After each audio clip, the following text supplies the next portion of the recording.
আমি কিনেছি এই লাক্সারিয়াস প্রাইভেট জেটটা, আর এই পাইলট যদি এর ভেতরে 100 দিন আটকে থাকতে পারে এটা ওরও হয়ে যাবে। কি? মজা করছি না, আমি এই প্রাইভেট জেটটায় $2.5 মিলিয়ন খরচা করেছি, আর একবার ভেতরে ঢুকলে 100 দিন কিন্তু শুরু হয়ে গেল। ও মাই গড। আর এখন এই 100 দিনের চ্যালেঞ্জের প্রথম ঘন্টা শুরু হয়েছে। শুরু যখন করতেই হবে, চলো আমরা শুরু করে ফেলি। চলো একবার ঘুরে হ্যাঁ, আসি। চলো আমরা দেখি ও আসল পাইলট কিনা। কি বলছো? যদি আরমান্দো এই প্লেনের ভেতরে 100 দিন কাটাতে পারে তাহলে ও এই প্লেনটা জিতে নেবে আর পৃথিবীর যে কোনো প্রান্তে চলে যেতে পারবে। দেখা যাক। 100 দিন এটার মধ্যে নো প্রবলেম। এটা স্মুথ রাইড ছিল, দারুণ দেখতে লাগছে। দেখা যাক ল্যান্ডটা স্মুথ হয় কিনা। এটা অসাধারণ লাগছে। এটা দারুণ ছিল।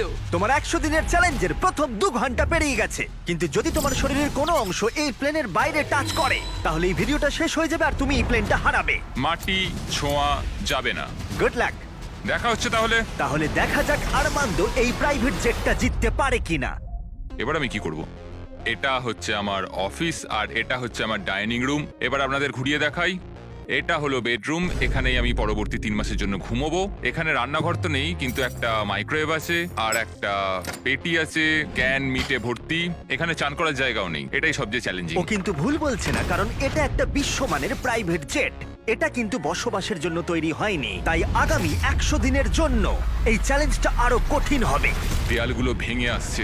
এইভাবেই কি বন্দিরা থাকে? আমার মনে হয় দৃষ্টিভ্রম হচ্ছে। সূর্য দেখতে পেলে একটু খুশি হতাম।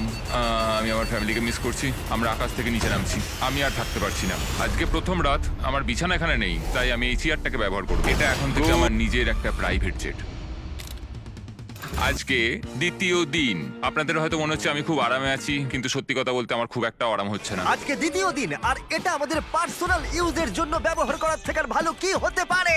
চলো।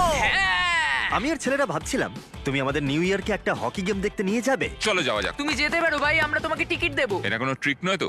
এটা প্লেন থেকে নামলে তুমি হেরে যাবে, কিন্তু তুমি গেম দেখতে যেতে পারো। ঠিক আছে, হ্যাঁ, চলো। চলো। মানে তাই ও আমাদের হকি গেম দেখতে নিয়ে গেল, কিন্তু যখন আমরা ল্যান্ড করলাম, নিয়ে আসার জন্য ধন্যবাদ। আমি গেমটা দেখতে যেতে পারবো না, কারণ আমাকে ভেতরেই থাকতে হবে। ও! আচ্ছা, এখন আরমান্দো কি করছে? এরোপ্লেনে যোগব্যায়াম। হ্যাঁ, এই প্রাইভেট জেটে করে হকি খেলা দেখতে যাওয়াটা এতটাই অসাধারণ ছিল, তাই আমি আর ছেলেরা পরের দিনে অন্য একটা প্ল্যান করলাম। আমাদের ফ্লোরিডার মায়ামিতে নিয়ে যাবে। অবশ্যই নিয়ে যাব। আর এটাই এই প্রাইভেট জেটের মালিক হবার বিশেষত্ব, কারণ আমরা যা খুশি তাই করতে পারি। ঠিক আছে টিম, ওয়েলকাম টু মায়ামি। চলো সবাই মিলে একটু মজা করা যাক। পরে দেখা হচ্ছে। আমার সত্যিই ভালো লাগছে যে ওরা এই জেটটাকে ইউজ করছে।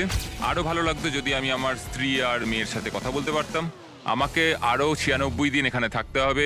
আশা করছি আমি করে নেবো। আজকেই প্রথম দিন যখন আমি সকলকে ছাড়াই প্লেনে থাকছি। আমাকে একটা রুটিন তৈরি করতে হবে। তাই আগামী কয়েকদিন ধরে আরমান্দো এক্সারসাইজ